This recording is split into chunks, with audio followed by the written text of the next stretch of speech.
اور پہلے کچھ شوال کے روزوں کے بارے میں گزارش کر دوں۔ نبی کریم صلی اللہ علیہ وسلم نے ارشاد فرمایا جس نے رمضان کے روزے رکھے اس کے بعد 6 شوال کے روزے رکھے تو اللہ تبارک و تعالیٰ اسے پورے سال کے روزوں کا ثواب عطا فرماتا ہے۔ یہ ایک روایت میں گویا کہ اس نے پورے سال روزے رکھے، مفہوم وہ ہے جو میں نے آپ کو پہلے عرض کیا، یعنی نتیجہ رزلٹ یہ ہے۔ تو اس کا مطلب یہ ہوا کہ شوال میں 6 روزے اگر آپ نفلی رکھ لیتے ہیں تو انشاءاللہ رمضان کے روزوں کے ساتھ مل کر پورے سال کے روزوں کا ثواب حاصل ہو جائے گا۔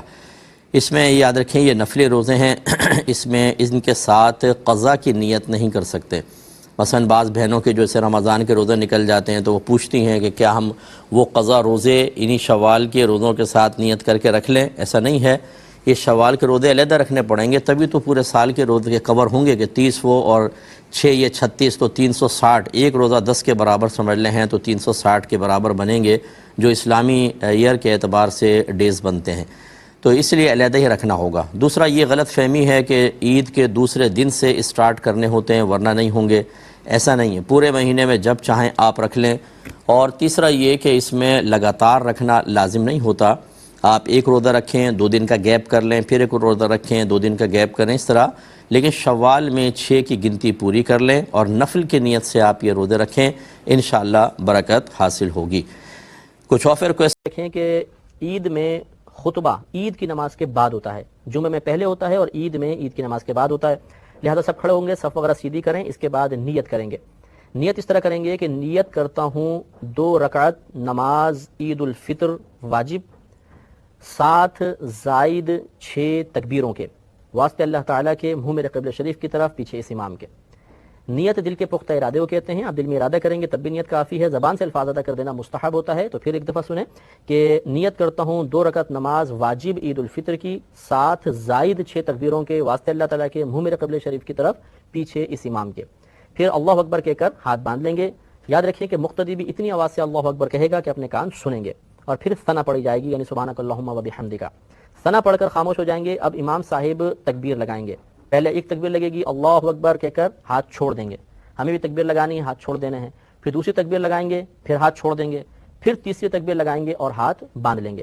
گویا کہ یہاں تک 4 تکبیریں ہوئیں۔ پہلی تکبیر جب ہم نے لگائی تو اس کے بعد ثنا پڑھی، پھر دوسری اور تیسری تکبیر لگا کر ہاتھ چھوڑ دیے، چوتھی تکبیر میں ہم نے پھر ہاتھ باندھے، یعنی چوتھی تکبیر کے بعد ہاتھ باندھ لیے۔ اب الحمد شریف ہوگی، سورت پڑھی جائے گی، رکوع سجود ہوگا، اگلی رکعت کے لیے امام صاحب کھڑے ہوں گے۔ اگلی رکعت میں پہلے قراءت ہوگی، اس کے بعد تکبیرات ہوں گی۔ اب امام صاحب قراءت کریں گے، الحمد پڑھی، سورت پڑھی، اب 3 لگاتار تکبیریں ہوں گی، اور ان تینوں تکبیروں میں کانوں تک ہاتھ اٹھا کر چھوڑ دینا ہے، رکوع میں نہیں جانا۔ تو اللہ اکبر چھوڑ دیں، پھر اللہ اکبر چھوڑ دیں، پھر اللہ اکبر چھوڑ دیں۔ اب جب چوتھی تکبیر امام صاحب لگائیں گے تو اس چوتھی تکبیر میں بغیر ہاتھ اٹھائے رکوع میں چلے جائیں گے، اور پھر رکوع میں چلے گئے، اس کے بعد پوری نماز مکمل کر لیں۔ تو اسی لیے ہم نے نیت میں یہ الفاظ ہم ادا کرتے ہیں کہ 7 زائد 6 تکبیروں کے، اس میں 6 تکبیریں زائد لگتی ہیں۔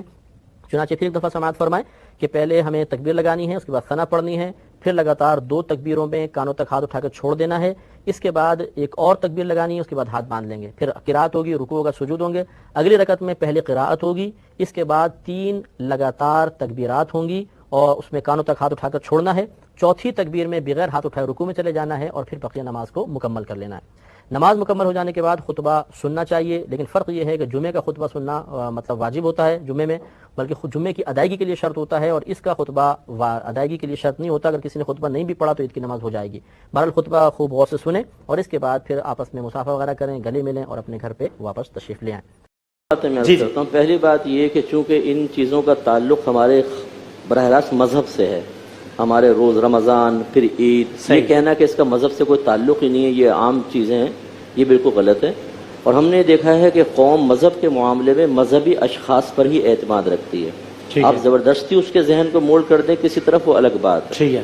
اور مذہبی لوگ بھی غلط ہو سکتے ہیں، ہر فیلڈ میں کالی بھیڑیں ہوتی ہیں، لیکن بہرحال مذہبی شخص پر پھر بھی اعتماد کیا جا سکتا ہے۔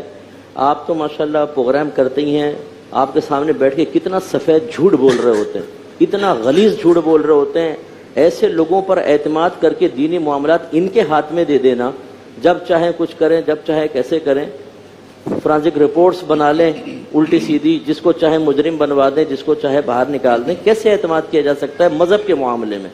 ہمارا مذہب ایک معیار مقرر کرتا ہے کہ گواہی بھی کس کی ہونی چاہیے، شہادت کس کی ہونی چاہیے، رائے کس کی معتبر ہوگی، عادل میں، فاسق میں، مستور الحال میں، کافر کی گواہی میں یا ان کی اطلاع میں فرق کیا گیا. مذہب اتنے احتیاط فرماتا ہے. پہلی بات تو یہ کہ اس میں دینی لوگوں پر اعتماد ہی ضروری ہونا چاہیے، یہ معاملہ دینی لوگوں کے ہاتھ میں ہونا چاہیے. دوسری بات یہ ایک اصول بنیادی یاد رکھیے کہ کوئی بھی ایسا طریقہ وضع کرنا کہ نبی کریم صلی اللہ علیہ وسلم کے فرمان پر عمل کی ظاہری کوئی صورت نہ رہے، یہ غلط ہے. اچھا، اگر ہم اس طرح جدید ٹیکنالوجی سے قرآن اور حدیث کے احکام کو نظر انداز کر کے اپنا ایک راستہ طے کریں گے تو اللہ اس کے رسول کے احکام کے چھوڑنے کی عادت بنتی جائے گی.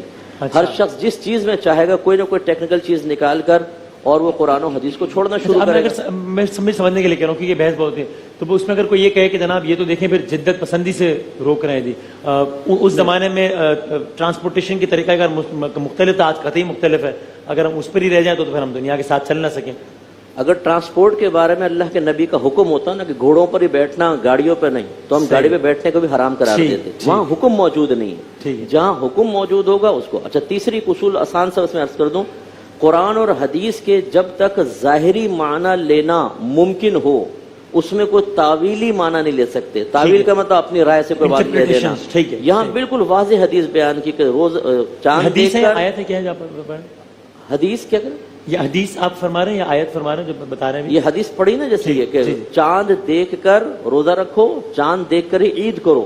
اب اس کو ہم ہٹا نہیں سکتے کہ یہاں چاند دیکھنے سے مراد چاند کی موجودگی یا چاند کی پیدائش ہے، یہ نہیں.